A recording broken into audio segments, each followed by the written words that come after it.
And welcome to Obedient Family TV, the program now Hope Alive. Yes, hope day and no be small hope, na plenty hope. As always, no be every one of us go come out for Nigeria, our country, and we must stick to our country. Anything we say our leaders they do now, we suppose hold them accountable to those things. With that very one, I say my greet on our morning, afternoon, and evening, depending where they watch us. Today, we don't get another news where just they fly in say Tinubu don't already file waiting then they call appearance for United States District Court. Now the same court will be the court where give order make FBI release those files. So in council where then they call Henderson, I be waiting be name, him don't go file, say him go represent, him go stay there, then go talk the matter. Whether they want to begin the appeal, the release, where they want to they release every month, that one now we'll go find out. So this Victor P. Henderson will be lawyer to Tinubu. Now him carry this very paper, go enter court. And as we don't get information about, and we say we go tell our people, say the fight never end, and we dey wonder waiting Tinubu they go fight. Since then talk say the thing no carry in name, you know carry in everything wey dem put there, waiting in they still they enter the matter for. But anyway, all those ones we go find out.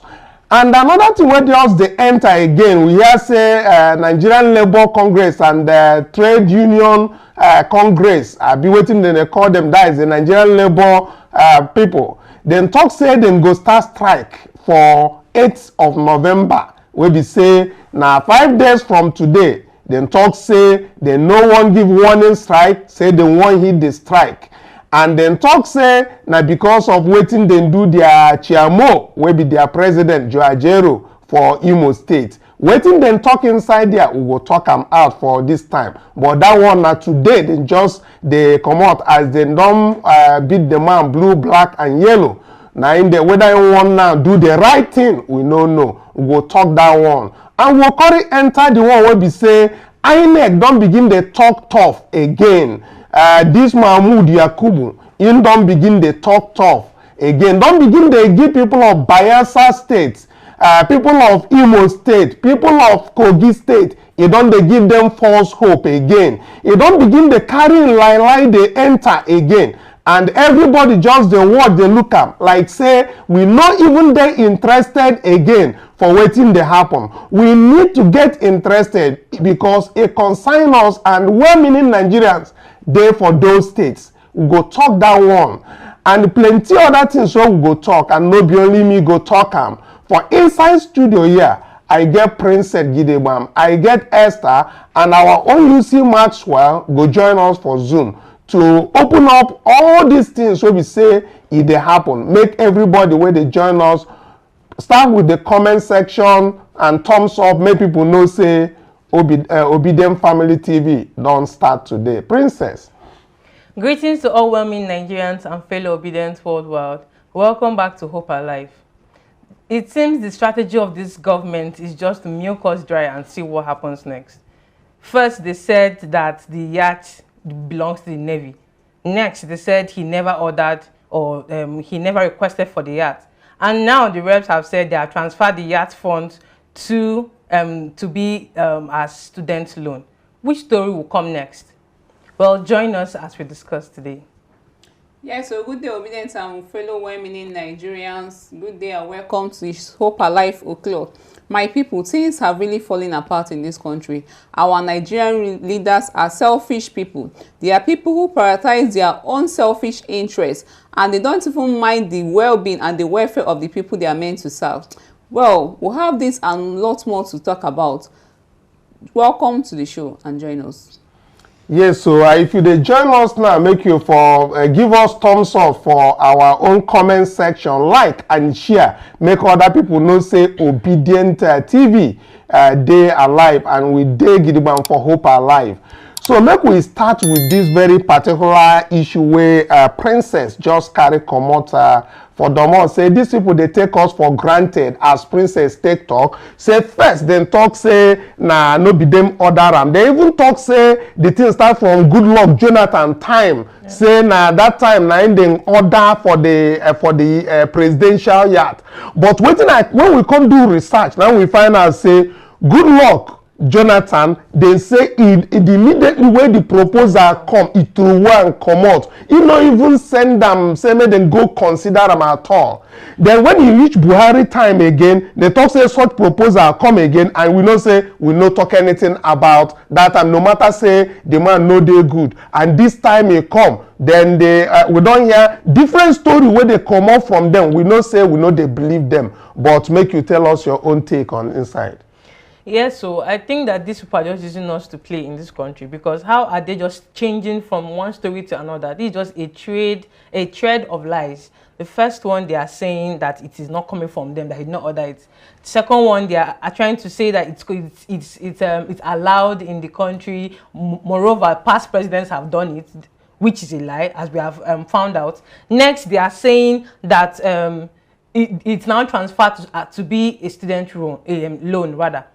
Of what use? I don't see, personally, I don't see the use of it as a student loan right now, because we have more important problems that need that money, and there is no particular individual or person now that people will know, that will be transparent, that will say this person will be handling this money to make sure it gets to other people that are applying for the student loan. So I feel like this is just a way of them to divert this money to something that seems legal, for them to now use it for what they want you to do. Yes, the student loan where they even talk about myself na scam. You understand me? That student loan na scam. If we read that there is something, the first time where they propose them, and we see within the criteria where person go even meet before you go even dey eligible to that, and the guarantors where you go carry enter before you go get that student loan, then carry the 5 million where we don't hit. And thanks to all well-meaning Nigerians, because if not be well-meaning Nigeria begin they shout about them since how many days ago, they not go even remove them. You understand me? Yes. But then just go there. Talk said then carry the 5 million from the yard, 5 billion, come put them for the 5 other one where they for student loan. Now that very student loan, then don't review them how they won't take give loan to students where they for Nigeria. Which schools? You understand me? Exactly. When we say you feel they eligible to. For what? Do you understand me? So we don't check all those things. Even the student loan, a pure scam. The only people that we benefit from that very loan are really the people who their father is well to do, not for the people that actually need it. The people that needs it. They said they were sharing that 25,000 naira cash, whatever, their 8,000 naira. You know, all those promises they give. Who has received it in your local government? Let's start with that. Because they say they send it to governors, let governors handle it and all of that. At least governors will take that one shine for their state. Say then they help people when they fight for election and stuff like that. But guess what? Then they get their own, because now I tell you, one person household where they send the money go, they get plenty phone numbers. So if you want to track them by phone number, how you fit get who you fit get? Because anyway, that one another story for another time. Esther, I know say your man don't they do more since and you say wetin they chook you for inside, make we enter Wike. You talk say Wike wetin him talk before him comot from Rivers State. Him give promise say him no go disturb Simi at all. But you talk say get video where you put for there. Make we listen to the video first. Okay, make we listen to the video. Make we listen to that very video of wetin Wike talk. As him take talk, and before him come go Abuja, they do minister. Make we listen to them before we go come back to that. Before we go, one is we have 2 minutes. We hope we can do this. We've seen successors turn against their predecessors in politics. Yes, yeah. Would you be worried if that happens to you? Why? Is he serving me? Was he born to serve me? He wanted to serve the state. The problem we have, or leaders have, is that look, you succeeded in supporting the person to be in office. Right? What you did, is it for him to fail or to succeed? You want you to come into your house to be taking orders? You want your wife to go into time, do this is what I want to do, not what. No. You see, once you have left office, you give yourself that respect. I say, I have done my own. If he wants my advice, it's okay. If he doesn't want my advice, it's okay. But for me to begin from day to day, telling him he must do this, he must do that, that is not acceptable. That's why people fail. They get, oh, you know, after I did this, see what you have done. Okay. It's one time to. That was Wike with his lies, saying that he is not going to intrude into what the governor is going, his decisions in the state that he's going to take before he went to Abuja, and he reneged on that his promise on a national television. Esther. Well, in the last part, in the few months ago, that was when he made that video, and he said he's never going to intrude into the state affairs. More especially now, even now that he's the FCT minister. So I don't know what he's looking, he's in federal, his eyes and his pocket and his mind and everything is still in the state. He's very, very wrong. He should allow Fubara to do his work, to do his job. He was talking about a political structure, that he's not there, that he's not concerned about the governance of Rivers State, that he's just after the political structure that he built since 2015 or thereabout, which is not meant to be. You should allow the governor, the sitting governor, to do his work during your own time, even though you said you fought battles on his behalf, and that is what you do for your state. It should be your own contribution to your state. Now we can see what is happening in Abia State. Alex Oti that was just elected a few months ago, see the signs and wonders he's doing there. Why? Because no godfatherism, he's not remitting money to anybody.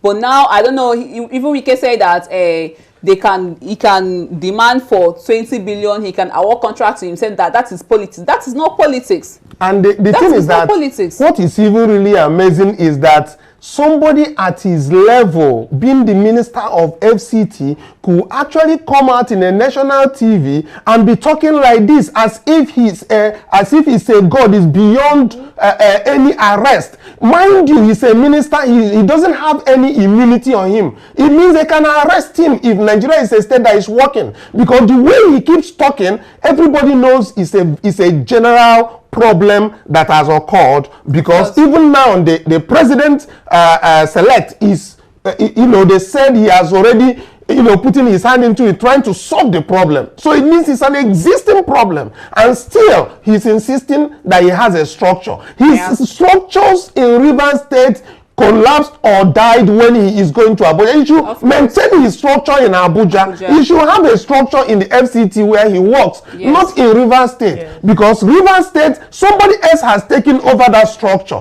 which is sinful. But you understand me? The governor.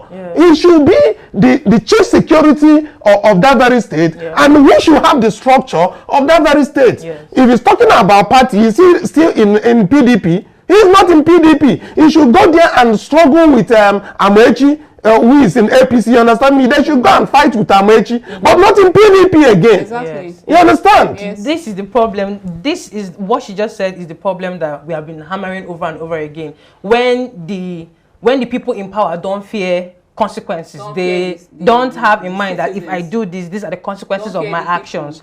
Do you understand? So you can see the boldness he has to go on a national TV and say certain things without fear of repercussion or fear of what could happen afterwards. That is in his mind. He feels like there are certain backups he has, that there's nothing that's going to happen. Once I'm done from here, I'm still going to stand and nothing will happen.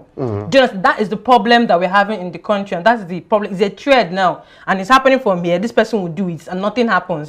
The next person will do it, the next person will do it, and every other person, every other political entity will feel like it's a normal thing that they should be doing, and they go on doing that. Even people that are coming up in politics will feel like this is the right thing to do, because he did it and nothing happened. So it's like, okay, fine, since I'm doing this and nothing's happening, others will follow suit, might even leave the right thread that should be following and join him and do it, because they feel like nothing is going to happen if I do it. Exactly. Of course, that's also the rascality, the criminality, and the lawlessness in our society. Exactly. Because when the head said we can grab power, you can snatch power, power, he can run with it. Of course, his followers will do same. Yeah. They will do same because it's the arrogance and the pride and everything for me. He doesn't mind, he doesn't look at anybody, he just says the way it is, which is not supposed to be. Okay, Maxwell, joining us on Zoom, like say we forget you. I beg Maxwell, get some things where we say I want make you help me open up, make I for understand and make our audience understand. Running cost for government, the thing where them bring out from the federal government level, I go one make producer show them for screen, make you for see what they talk about so that we explain this thing. Food items, we mark them for red. Foodstuff and catering material supplies is estimated at 26.73 billion. But make I even start the thing from the first distance. This is 2023 federal government proposed budget, which they are doing now. The top running costs you have, number one is local travel and transport. They have 45.41 billion. Then they have contributions to international organization, that is the second one. It has 30.02 billion. Then we have foodstuff / catering at 26.73 billion.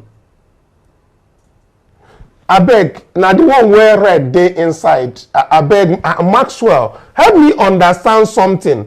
What is foodstuff and catering that is budgeted for 26.73 billion? Please.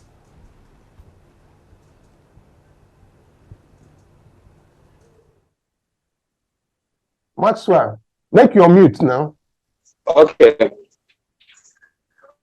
You didn't hear my first question. Good evening, Mr. Kanu. Good evening to everybody. That's it.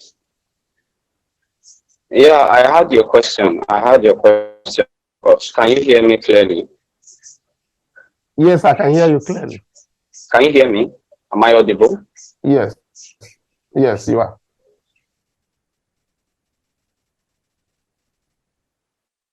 Hello? Yes, I can hear you. Can you please go on here? So, for what you have here, I think maybe your network is really frustrating because I cannot hear you well again. Things that have to, it depends on where you brought out this information from. Okay, Maxwell, let's maybe you should change network. Let's come back to studio here. Come back here. Let's take a listen to. Let's take a listen to one of the things that we have on the Senate budget. I will come back to Maxwell. His audio is not too good. Let's see how the Senate treated the budget, how they moved the money, 5 billion to students' loan. Let's take a listen to them. We'll come back and we'll get to Maxwell. We have increased their budget from 456 to 546 billion, 209,099,671. So then police formation and command will give them 50 billion, while the FCT, they have about 100 billion naira. You know, FCT is very important because we want to make sure FCT can compete with any city in the world. That's why we have decided to give them 100 billion naira. While Office of the National Security, we know how important that office is. Initially, the initial budget was 27 billion, but currently we have increased their budget to 50 billion naira. While the State House, the initial budget was 28, and we still maintain that figure as 28 billion naira as well. Ministry of Agri, we know how important that ministry is. You're talking about the food security, and of course, it's very critical and important to our people across the nation. We have maintained the initial figure of 200 billion naira as well. While Ministry of Housing, you know, we have a serious housing deficit in this country, and the Mr. President agenda, he wants to build as much as he can. So we have approved 100 billion naira for Ministry of Housing, and that's what he actually did. Service whiteboard initially was 615 billion, but currently we reduced it from 615 to 515 billion naira as well. And for INEC, you know, initially their request was 18 billion naira. Yesterday we had an engagement with the INEC chairman, as you all aware, and he has convinced us about his submissions. We have maintained the 18 billion naira as well. So far we have approved the sum of 2,176,791,286,033 naira only. So this is what we did today, and we'll continue to do as much as we can to support our Nigeria, to support the government, so that our people can see the importance for this democracy as well. As far as we are concerned, we don't have that percentage anymore. We have increased the student loan. If you can recall, student loan was 5 billion naira in the budget, but now we have increased it from 5 to 10 billion, so that our students can be able to access that facility in order for them to go to school and to be affordable for them. This is what we do actually. So no more what? Yeah, actually, yeah, we don't have that yet anymore. Okay, so what are we expecting at the end of this in terms of implementation? Yes, as you know, we in the Church Assembly, we are very determined to make sure all the money appropriated. We are make sure that our members, especially those standing committees, will oversight those projects to make sure all the money that has been paid has been utilized judiciously, so that Nigerians can see it and can see the impact. From now to 3 months, we are going to call them and ask them what they have done with that money we have been provided to them. Approved that 35,000 increment. So far, we have approved about 210 billion naira for Nigerian workers, and I'm sure they are going to see that impact as soon as possible. So it has been approved by the House of Representatives today. Thank you. It has been done. Okay, that was welcome back. That was the reps mentioning the fact that they had to, you know, that they have had the outcry or the rave of people about this yachts money, be 5 billion that they moved to the students' loan account. Why can't they even give it as a grant instead of a loan? Well, anyway, while we await Maxwell to join us to explain this very budget that is coming out from the, I assume, from the State House, foodstuff and catering for 26.73 billion naira. While we wait for him to come and give us analysis on that, let's get straight to some of the things where we say we want to talk for studio before Maxwell go come, because now he go explain it, give us for this one. He get waiting the trend now where fit bring about another NSAS. That one go be end if EFCC.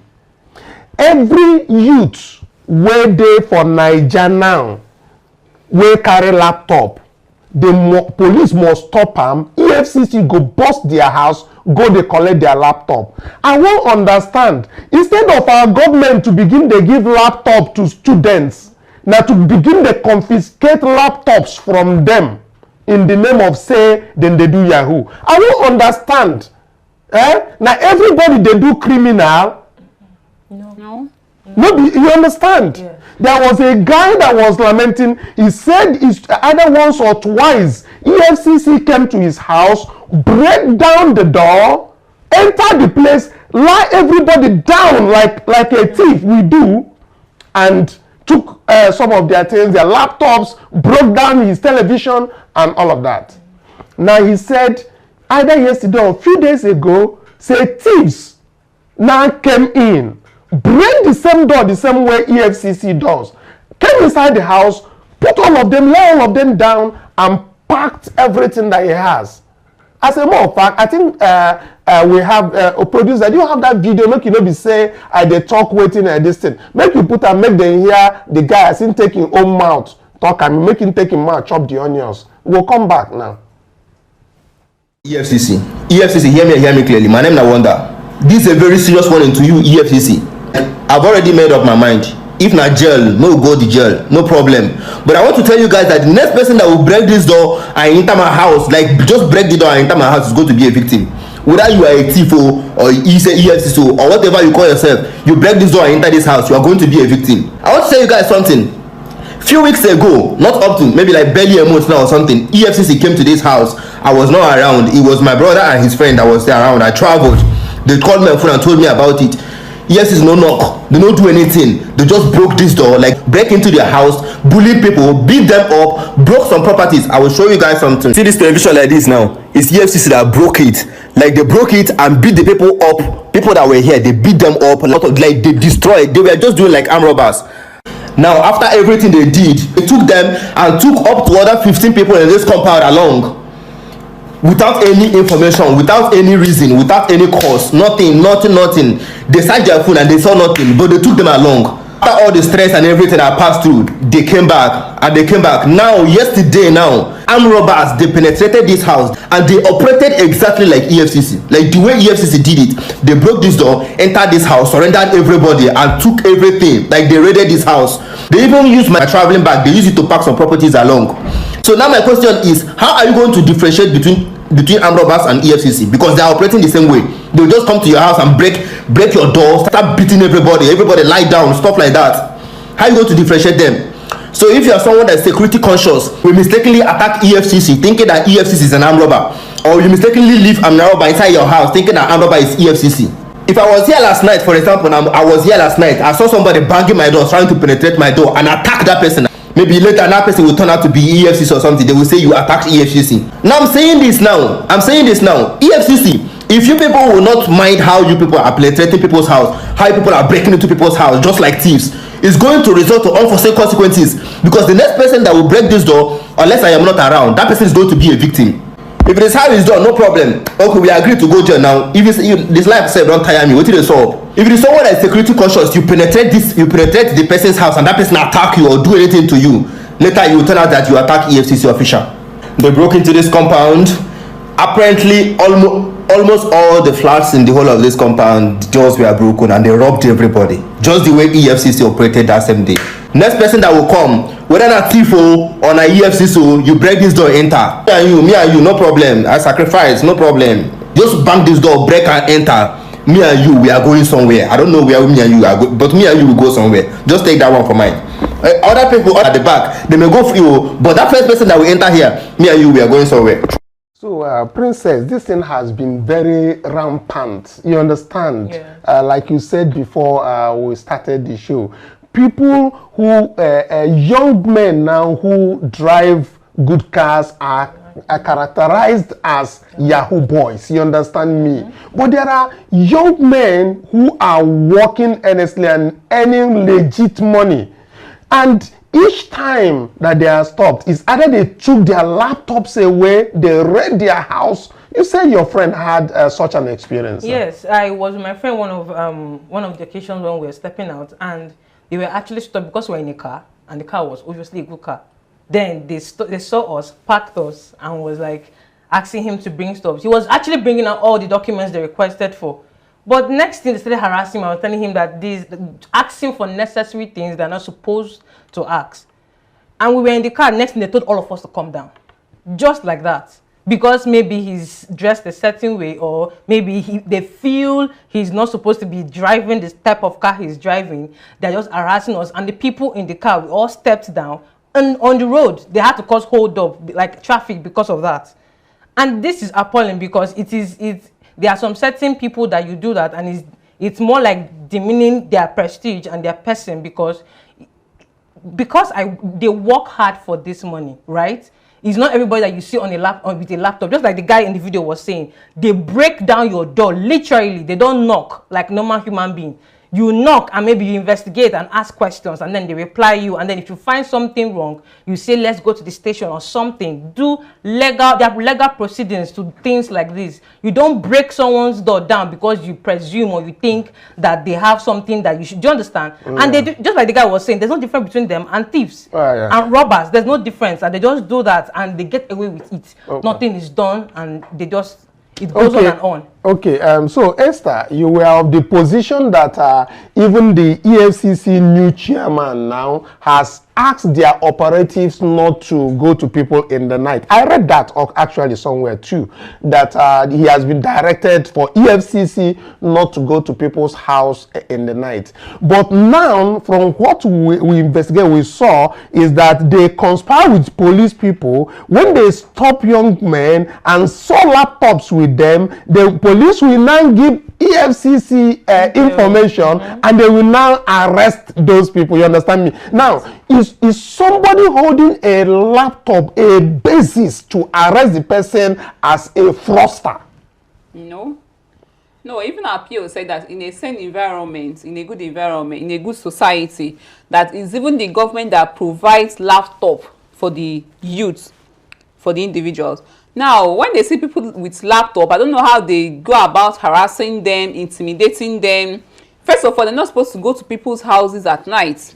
I'm not even supposed to barge into somebody's house. First of all, even if as a police officer, you need your search warrant to enter somebody's house with permission. Then you do your investigation and not operating like an armed robber.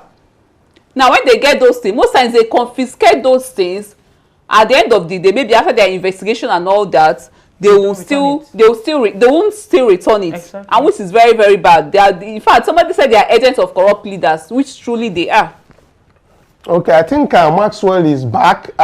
Maxwell, we see some of your tweets. We already went to the place where you wrote the destruction of a man. EFCC had tarnished the names and images of innocent Nigerians. Parading suspects and subjecting them to media trials is a violation of their fundamental rights of an individual. So Maxwell, very quickly, can you please tell us these experiences you've been noticing as we are in the topic of EFCC and the young men that they characterize as internet fraudsters and ritualists, please.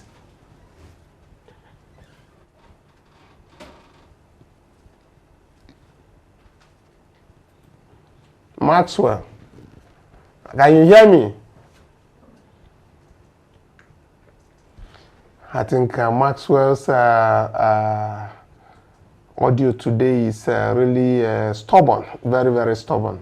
So anyway, we've kind of dealt with that. What I will encourage our young men to do is desist from the Yahoo stuff, whatever name they call it, you know. Don't put your hands in the ritualist games that is putting so much people into trouble. But also for EFCC, please, you should do your investigation and surveillance correct before you intrude into somebody's privacy. Just as Bola Tinubu is asserting his privacy in the United States matter that we are talking about, certain individuals today also have certain rights inside Nigeria here. So do not stop somebody and ask him to open his laptop on the pretext that the person is a fraudster. That laptop is where he works. That laptop you see there is what gives him his daily feed. So please, we should be mindful of the harassment that is going on. If not, then the next thing we see coming will be end EFCC now. So going away from there, let's look at other things that are also trending. We see that there are some of there's some broadband scroll that say just so you know that Nigeria know that this your explanation, you know. Yeah, it's a tweet that Onanuga, he tweeted on that yacht issue. Drug barons. Yes. On drug barons. Yes, exactly. Okay, I think let's take the one of this is the reply. Bayo Onanuga first. Let's take what Bayo Onanuga tweeted first before we take this one. I think in that very one, he was tweeting, trying to justify why the yacht is okay for the government to have. Exactly. Yes, and then somebody, I think Brother Bad was now telling him that his what he said does not make sense at all. You understand? Yes. Yeah, but I think he's belated now because the House of Rep has scrapped it totally. So whatever he's talking about now does not matter anyway. So anyways, I think we need to move ahead, still trying to do this thing. So the total budget that the Senate have now is total budget is 2.17 trillion. And I bet you most of this money are not for production, they are mostly for consumption. You understand me? Yeah. Because both the cars they are buying, they are sourcing it, they are going outside the country. So it's not enhancing any productivity in Nigeria. Yeah. So most of this money is expenses and expenses and expenses. Now, Princess, do you actually realize that when they say Nigeria is a rich oil country, but that is not correct. Yeah. To be honest, we are rich oil. To be in Nigeria, to be a rich oil, we need to compete with people in the Gulf. Okay. But your argument before the show that Nigeria is rich in oil basically is based on the fact that what is being produced, that most of them are stolen. You understand me? Like PO said that it is government that steals the crude. Yeah. Because a single person doesn't have the capacity to actually drill oil, lift the oil and sell it in the international market. A single person cannot be able to do that. So we may be rich in oil, but the capacity we are producing that are telling us, that is the one where we say they won't make we know, is really not enough to say we are rich in oil. But I understand your point about the fact that it's the thieves, it's the government that steals the oil. Yeah, because before such theft of oil is done, there has to be, it's more like an organized something, and you cannot just go and start stealing oil. People in power has to, one way or the other, connect you to it, because these things are landmines, like they are actually built by the government, and they are most times rather, they are the ones that know the terrain and how they put it and all that. So before you can actually go ahead to do that, I believe that it's actually people from those high authorities that know how it's done and connections that can actually say, okay, this is it, and that's how they do about it. Okay, this is coming from the point where we are looking at the total 2.17 trillion budget that they propose, you understand? And you see that it is not of production, you understand me? Most of these monies are borrowed money.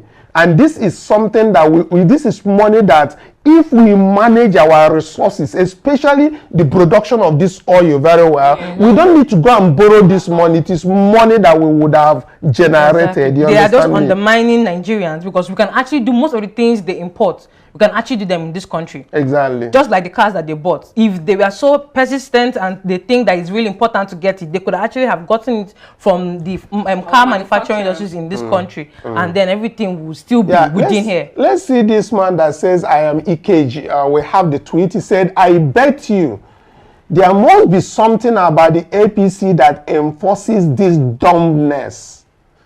To have been deceived in 2015 was worrying. Then in 2019 again was despicable. To fall again for this thing in 2023, ignoring all warning signs, spells doom.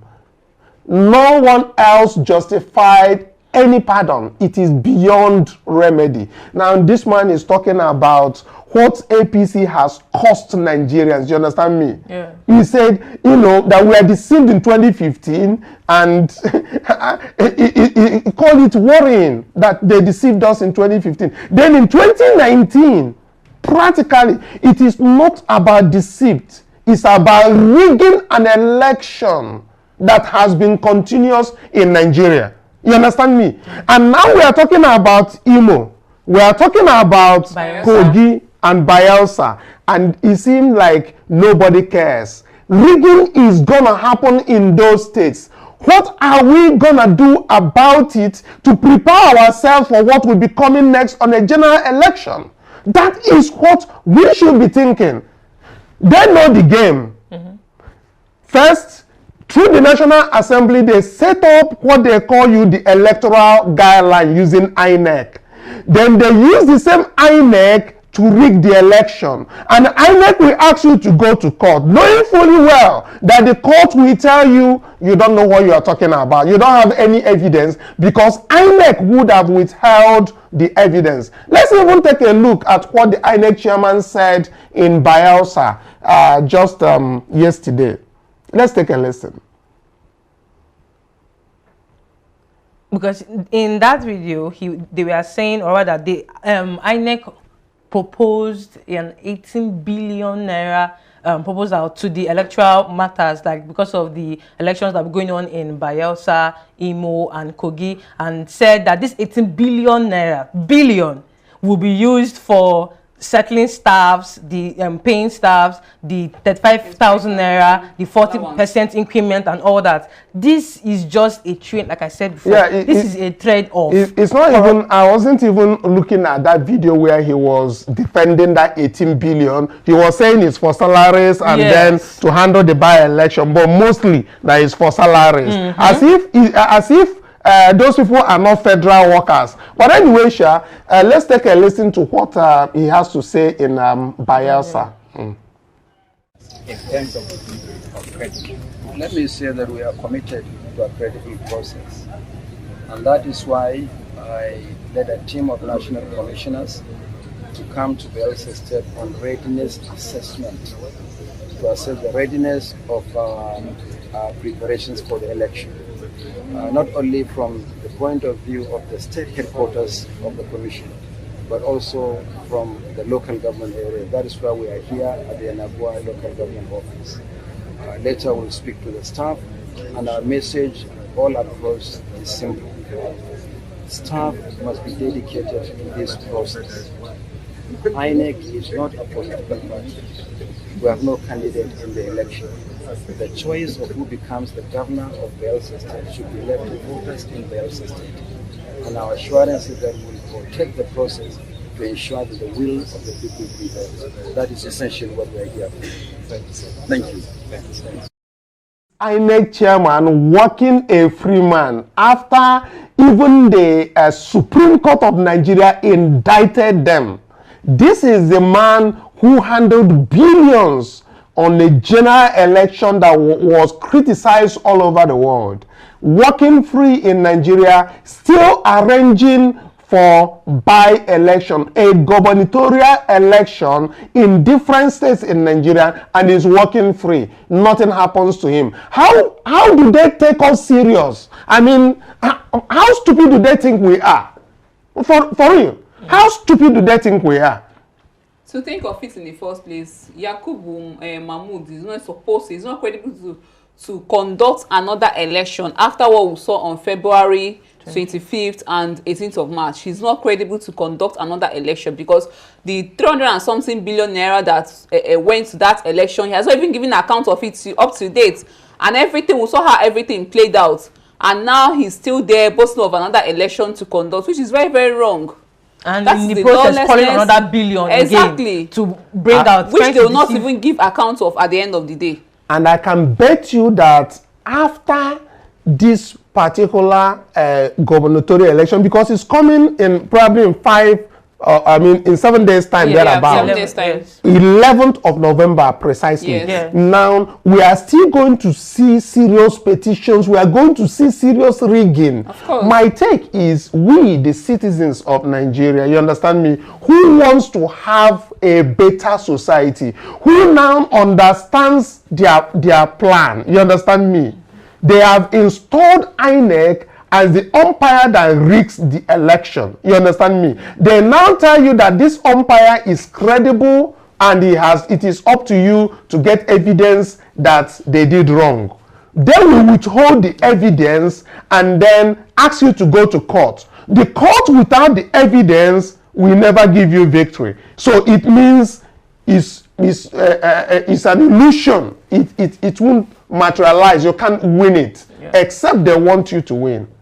So, having seen all of that, what are we going to do about it? I mean, for us who are well-meaning Nigerians, we have well-meaning Nigerians in Bayelsa who are going to vote in different places. We could show our might in those polling units for once. We could put ourselves together in Bayelsa. We have obedience there. We have well-meaning Nigerians there. If we go to Kogi, we have there. If we go to Imo, we have there. And they are all visible in each polling unit. And on each polling unit, once everything is done, all we need is the signed copy from the polling unit officer before they go to do their mago-mago. Because the rigging does not start at the polling units. Everybody's eyes is there. So why can't we beat them at this point there? The moment it leaves the polling units, that is where we know INEC takes charge. Yes. Correct? Yes. They will either tell you that IREV did not work, had a glitch. They will either tell you the talks knocked the box on the road, and then we see mutilated results and all that. We have well-meaning Nigerians who understand that there is hunger in the land, who will go out there to do the right thing in these polling units and let's shame the devil that they are. You understand me? Yes. That the will of the people, how many people that came out to vote on that day, let's even show how many people that came out and who they voted for. Doesn't matter. Let's show the will of the people. I don't know if you get my point. We can do it, but nobody seems to be talking about these off-cycle elections, where we need to show our might, where they need to start learning that they need to be afraid of the people. Because when the government is not afraid of its people, it means that nation is doomed. Yes. Correct? Yes, and we should start now, even as a lot of people might think that it's not necessary or it's not as much importance because it's gubernatorial election or it's their by-elections. But these are the key places where they should actually put their eyes to. Because once we get these basics, the presidential election will not be a problem. If we are able to get it, right here, that means if the local government is gotten right, the states are gotten right, senators, ministers, that means the president is just over there and you get it. Yes, and we just deal with it. But if you overlook all these places and you are looking up to the presidential, it's just, they will sweep you off your feet. By then, they will say they have already had the structure, that you don't have the structure. Exactly. But getting the structure in Bayelsa right now matters to us. Yes. Getting the structure in Kogina matters to us. In Imo, it matters to us. Yeah. Why? Because we want the will of Imo State people to happen there. Yes. Not the rigged. Anyway, I think with that very one, we go begin the talk, say time, don't begin to give us signal. We go talk our own now to come out.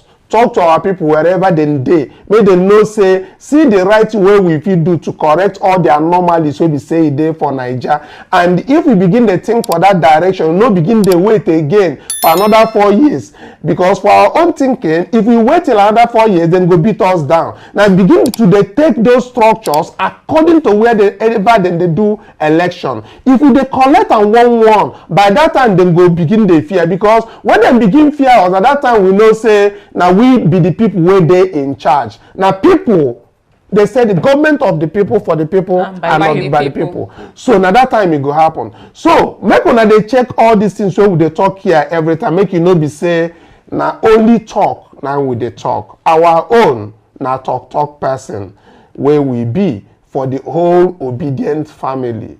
So when they bring them, make other people wait there for their house. No.